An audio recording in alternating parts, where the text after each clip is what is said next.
Fala rapaziada, saudações vascaínas, vamos que vamos para mais um vídeo com mais um dia muito cheio nos bastidores de São Januário, se tratando, é claro, de contratações, mas também de saída de jogadoras. A gente vai falar sobre isso no vídeo de hoje, trazer novidades importantes para você. Vamos falar sobre a situação do Fernando Miguel, parece que de fato definiu, o goleiro não fará mais parte dos planos do Vasco para a próxima temporada e poderá estar se tornando até mesmo uma moeda de troca. A gente vai esclarecer a situação, falar também sobre Lucas Santos, cria da base do Vasco da Gama, que estará voltando na próxima temporada, vamos explicar o que será feito com o jogador e falar também sobre, é claro, chegada de jogador, falar sobre a situação do Zé Roberto, do Yuri Castilho, Marcelo Alves e também até mesmo do Cortez, lateral esquerdo que esteve no Grêmio nessa última temporada, vazou algumas fotos do jogador e é também um vascaíno de coração, torcedor de arquibancada. Quem sabe o atleta não poderá estar pintando no Gigante da Colina no ano que vem. Então tem muitas novidades, notícias importantes e é claro, você torcedor que é vascaíno não pode perder. Então se está chegando aqui pela primeira vez, seja muito bem-vindo ao canal do Gigante. Se você ainda não é inscrito, se inscreva no nosso canal, porque a sua inscrição é importantíssima para o nosso crescimento. Aqui embaixo também ativem o seu sininho de notificação e também deixem o seu like, o seu comentário sobre o que você vem achando dessas movimentações que estão acontecendo dentro do Vasco. E eu faço questão de responder a cada um de vocês. Tranquilo, torcedor? Mas vamos lá, né? Sem muita enrolação, falar de Vasco da Gama e começar o vídeo, né? Falando sobre saídas. Eu quero falar sobre o Lucas Santos. O Lucas Santos, que é um atleta do Vasco, tem contrato com o Gigante da Colina até novembro de 2022, novembro do ano que vem. Ele esteve nessa temporada emprestado para o Brasil de Pelotas, clube que inclusive caiu para a Série C do Campeonato Brasileiro. No Brasil de Pelotas ele atuou em 12 partidas na temporada, sendo apenas 6 como titular, não conseguiu ganhar o espaço dele e o Brasil de Pelotas nem conta com o atleta para o ano que vem. Acumulou aí somente 584 minutos em campo na segunda divisão por um clube que foi rebaixado para a Série C do Campeonato Brasileiro. Com isso, ele retorna pelo término do seu contrato ao Vasco na próxima temporada e pelo que indica, de fato, não será utilizado pelo Gigante da Colina no ano que vem. O Torcedores.com apurou que o empresário do jogador Carlos Leite já está buscando alguns clubes para colocar o ponta esquerda no ano de 2022. Ainda não definiu a situação, mas de fato analisa algumas possibilidades em alguns outros países, inclusive para o atleta. Já recebeu uma sondagem da Coreia do Sul, da China e dos Estados Unidos, mas até agora nada oficial. Vamos estar informando sempre você, mas pelo que parece, de fato, o Lucas Santos não ficará no Gigante da Colina para o ano que vem. Agora, Fernando Miguel, mais um atleta que deverá estar de saída. Tive a informação hoje, na parte da tarde, que o Fernando Miguel está muito próximo de assinar a sua rescisão com o Vasco. Lembrando que o Vasco tem dívidas com o atleta, isso estaria influenciando inclusive a sua saída e até mesmo o alto salário que ele tem, que não teria condições do Vasco pagá-lo no ano de 2022. Devido a inclusive essas dívidas, o Vasco costura aí um acordo amigável, uma rescisão amigável entre, é claro, o clube e o jogador. Ele deverá ficar livre nos próximos dias e não há nenhuma relação de troca. Eu falei sobre isso, né, no início do vídeo, no vídeo pela parte da manhã, que o Fernando Miguel poderia ser uma moeda de troca, até mesmo com o Zé Roberto, atacante do Atlético Goianiense, que quer a permanência do Fernando Miguel, mas isso não irá acontecer. Não há nenhuma relação possível de troca entre os dois atletas. E se houver algum interesse do Vasco da Gama, esse interesse terá que ser negociado diretamente com o presidente do Atlético Goianiense, Adson Batista. Essa notícia foi confirmada pelo mesmo, não há chance do Fernando Miguel ser moeda de troca. Então, não fica no Vasco, mais um atleta de saída. E com relação agora ao Zé Roberto, já começamos falando sobre ele, já que não há possibilidade dele ser uma moeda de troca com o Fernando Miguel, o Zé Roberto poderá sim vir ao Vasco, mas dependendo do próprio clube para tratar da rescisão dele com o Atlético Goianiense. O Vascaíno.net apurou na parte da tarde de hoje que, de fato, em contato com o presidente Adson Batista do Atlético Goianiense, há sim um interesse do Vasco, né, pelo Zé Roberto, aliás.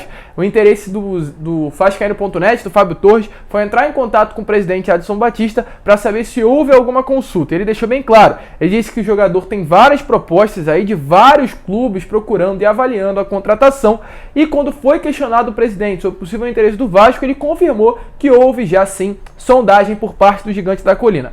Vale ressaltar que o Zé Roberto tem contrato com o Atlético Goianiense até o final de 2023. Então o Vasco primeiro precisa rescindir o contrato dele, conseguir a rescisão contratual com o Atlético Goianiense, para depois conseguir a contratação do atacante artilheiro com 17 gols do Atlético Goianiense na temporada, Zé Roberto. É de fato o interesse. O Vasco tenta e busca, né, a sua contratação. A gente vai estar informando, será difícil, mas o Vasco pode sim ter o atacante para o ano de 2022. Falando agora sobre outro atacante, antes de entrar no assunto Fábio Cortez. Falar aqui sobre a situação do Yuri Castilho, mais um atacante do CSA que tivemos novidades agora na parte da tarde. O Yuri Castilho, para quem não sabe, é um atacante do Portimonense de Portugal e esteve nessa temporada vestindo a camisa do CSA e foi um dos destaques com 10 gols em 28 partidas.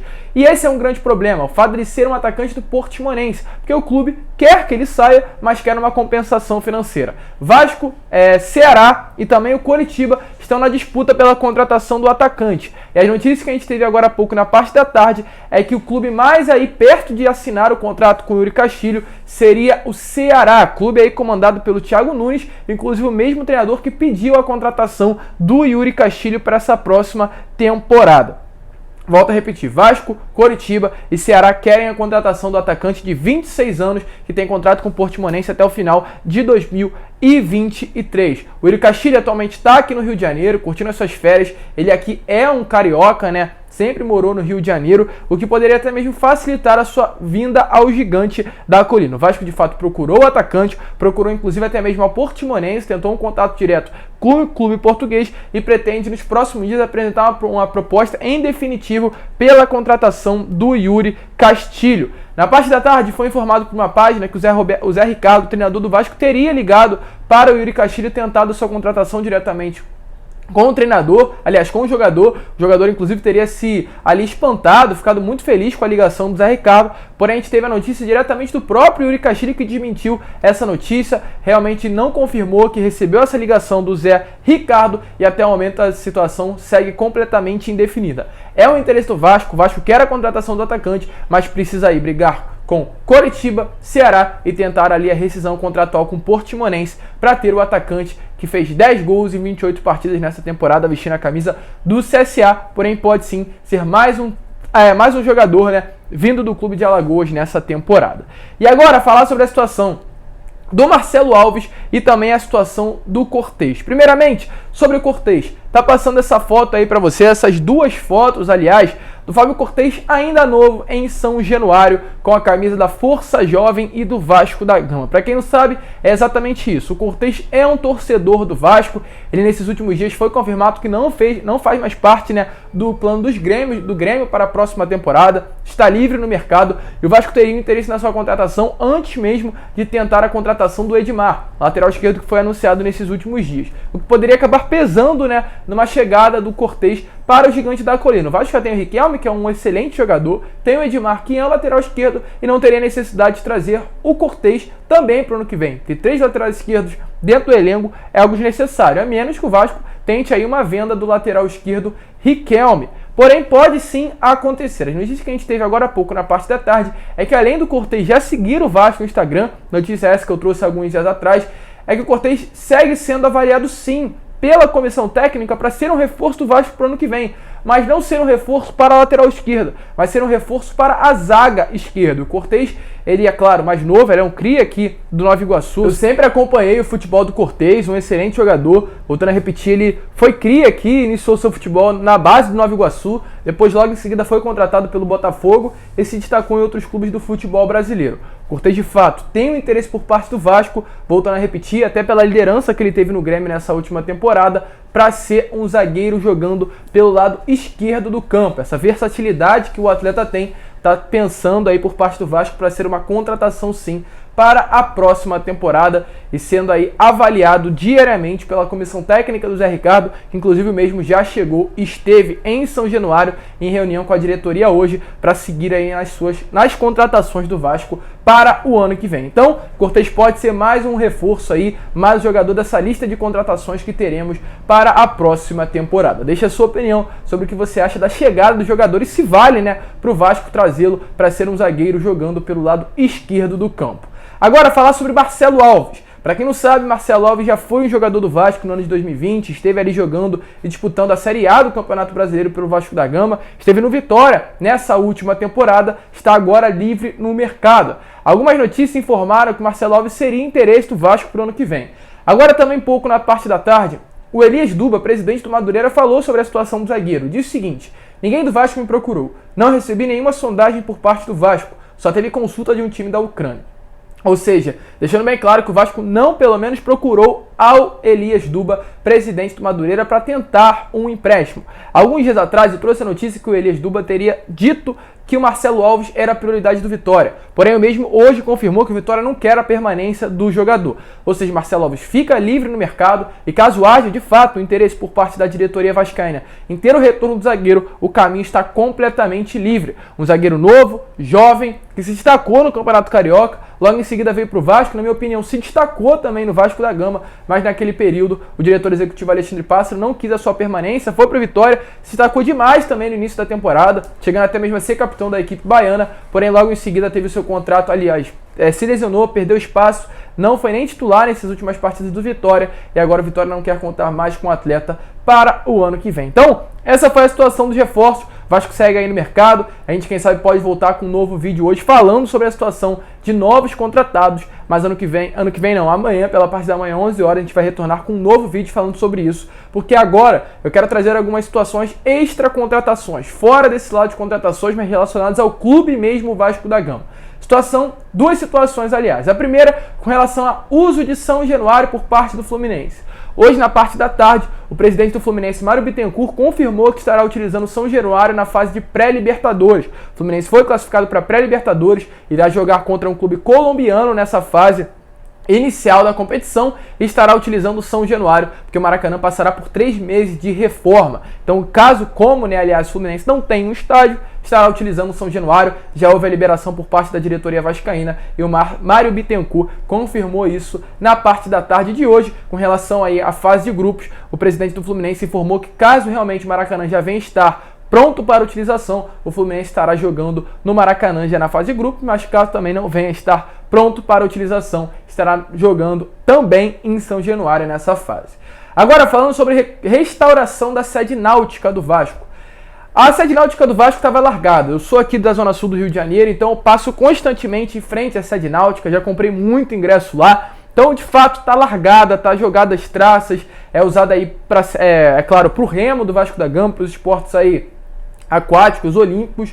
Então, não está da maneira que o torcedor vascaíno quer que esteja e não está da maneira que o Vasco merece que esteja, principalmente.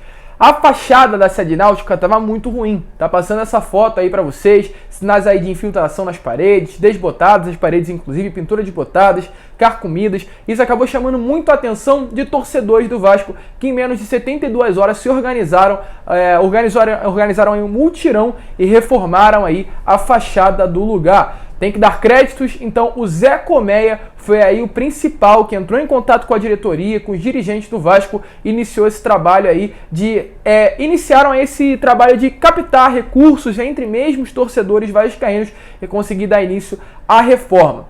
Então, o que aconteceu? Com o dinheiro, com os recursos extraídos, aí esses torcedores conseguiram recuperar todas as paredes externas e internas da sede náutica do Vasco, trocaram a iluminação e fizeram reparos na cozinha que serve aos remadores do Gigante da Colina. Esse mutirão aí alcançou a reforma, aliás, esse mutirão pode, inclusive, nos próximos dias estar alcançando até mesmo a reforma das salas e até melhorias na frota e nos equipamentos do remo do Vasco, que já são muito antigos. Volto a repetir, infelizmente largadas as traças, a sede náutica do Vasco da Gama, num dos lugares mais bonitos do Rio de Janeiro. Pelo menos alguns torcedores do Vasco, como sempre, se mobilizaram, já que a diretoria não tem condições de fazer isso, e reformaram aí a fachada. Ficou muito bonita, passou as fotos aí para vocês. Então, parabéns aí ao Zé Colmeia, aos integrantes, Alexandre Esquerdo, vereador, que se manifestaram, se posicionaram e fizeram isso pelo clube. Parabéns a todos os vascaínos de coração que realmente fizeram isso pelo Gigante da Colina. Então esse foi o vídeo, torcedor. Se você curtiu, é claro, se inscreva no nosso canal, deixe seu like, compartilhe esse vídeo para que todos os seus amigos possam ter acesso aqui ao nosso conteúdo. Muito obrigado por ter também ficado até o final, que é importantíssimo você ficar até o final, por dentro de todas as notícias do Vasco. E é claro, como eu sempre falo aqui, um grande abraço a todos, vamos que vamos, fiquem com Deus e saudações vascaínas.